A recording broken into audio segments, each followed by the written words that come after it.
Why do a factory service on a watch? Or maybe we should say, why haven't you serviced your watches? Let's get this out of the way. Cost. A full factory service will cost between $500 and $1,500 US, depending on whether your watch is quartz or mechanical, a basic 2 or 3 hand watch, or one with complications like automatic winding, a calendar or moon phase, a chronograph, or whether it's made from precious metals. The age of the watch and availability of replacement parts, if needed, may also impact the final cost. Now, if cost were no object, there are many good reasons for having your watch serviced. For instance, visible damage like scratches, dents, broken bands, dislocated hands, and cracked crystals are common in vintage watches and can be resolved during a service. Accuracy. If your watch is no longer keeping accurate time, then it may be time for a service. A watch not keeping good time or features that aren't working may be due to an impact that caused internal damage, water or weather incursion, and the effects of age and time as the lubricants in your watch dry up. Even if the watch looks good and runs well, lubricant that's become ineffective can lead to friction and binding, which can wear down or break watch parts, leading to a more costly repair. If the benefits of servicing a watch are clear, then the reason for not servicing a watch most likely comes down to value. What do you get for your money? Welcome to the channel. I'm Mike, and this is part 3 in the story about getting my 1972 Omega Speedmaster Professional Mark II serviced. After 9 months in Switzerland, the watch is back from a full service, and I'm going to unbox it in just a moment. In this video, I'll show you the final results compared to the before conditions of the watch. I'll tell you exactly what I paid, the cost of the complete service, and what it includes, and the price of additional parts, both required and optional, that I'm about to show you. When you see what's included and the additional costs that may be encountered, hopefully you'll have a better understanding of the process and the value of a full service for your vintage or fine watch. This watch is in fair shape, but it's been getting increasingly hard to wind and set, with the winding stem showing lots of resistance. The watch is obviously long overdue for a service. In fact, I haven't had the watch serviced for as long as I've had it, and I've worn it plenty. In my first video, we took a close look at the before condition of the watch. We examined it on the outside and on the inside, and we did a baseline test on the time grapher to see how well it was running. Here's a quick review of what we found.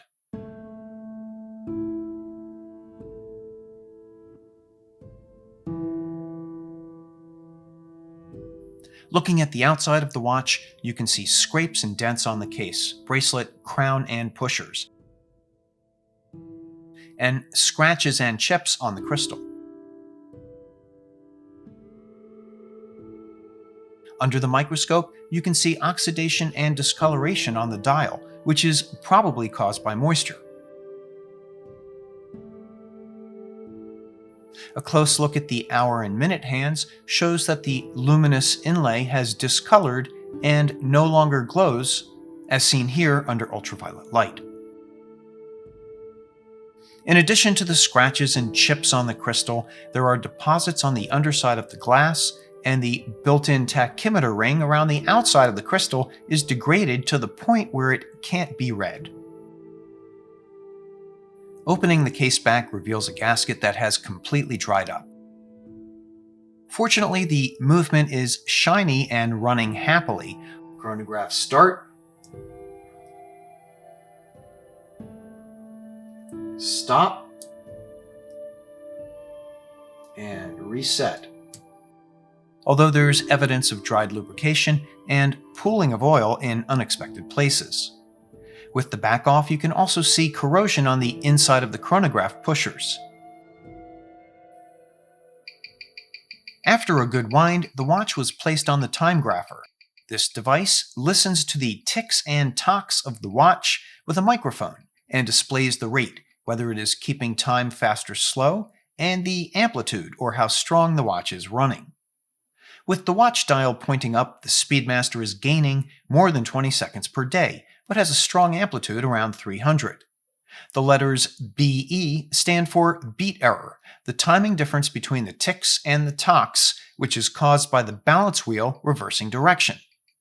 The lower the beat error number, the better. With the watch in an upright position and the winding crown pointed to the right, the watch is gaining fewer seconds per day, but the amplitude or strength has dropped and the beat error has increased.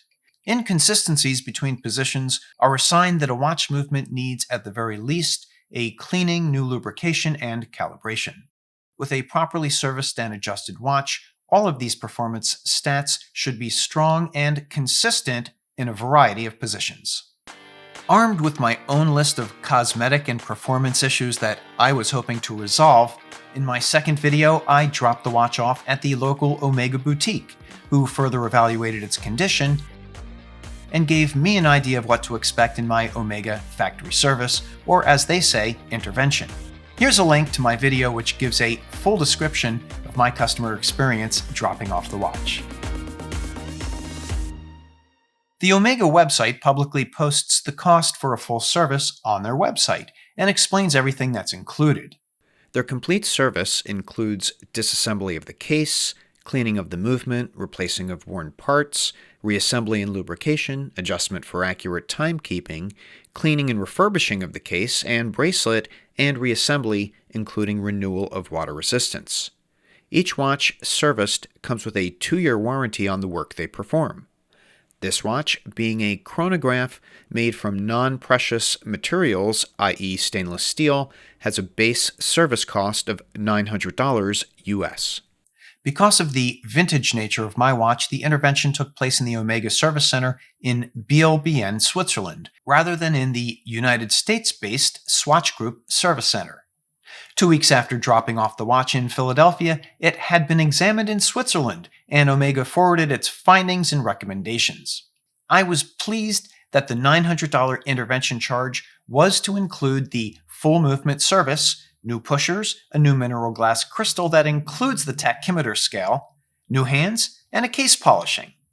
They stated that the bracelet and clasp were heavily worn and should be replaced by a similar type bracelet costing $450.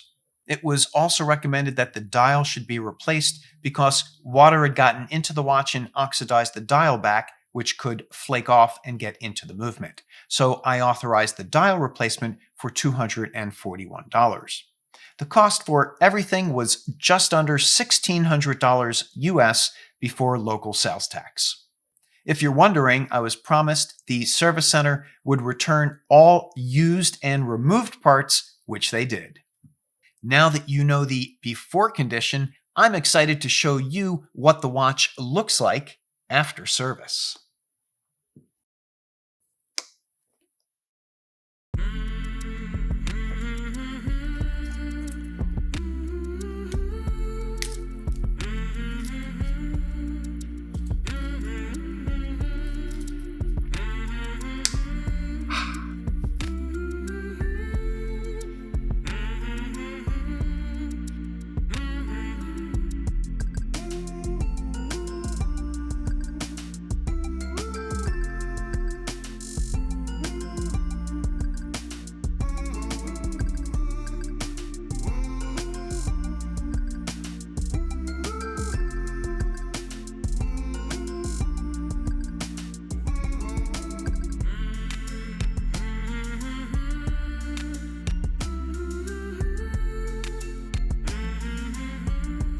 You may be asking how it's running after the service.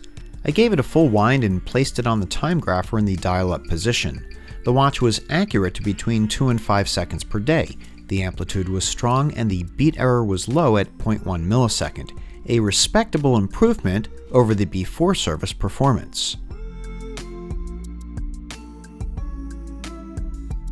In the upright position, the Speedmaster ran a little faster, gaining between 6 to 8 seconds a day. The beat error is a perfect 0. The before measurement was more erratic with a much higher beat error. I feel that the overall performance after the service is good, especially for a 51-year-old watch. Now, there is one thing that you may have noticed. The case and the case back were not refinished as I was expecting. My Omega boutique rep inquired about this when the watch came back from Switzerland, and she received the following reply. After years of wearing, refurbishing the case, and other stresses over time, it's impossible to restore it so that we can only wash it. Well, as far as I know, the case has never been refinished. I followed up myself to Swatch customer service, who sent me Switzerland's original assessment stating, quote, strong signs of wear and tear as the reason, but also went on to say that the case and the case back is corroded. I'm not seeing it. If anyone watching can give me a better understanding of why this watch case can't be refinished, or at the very least cosmetically improved, I'd love to hear it. That aside, I am very happy with the service, so here's some more before and after footage.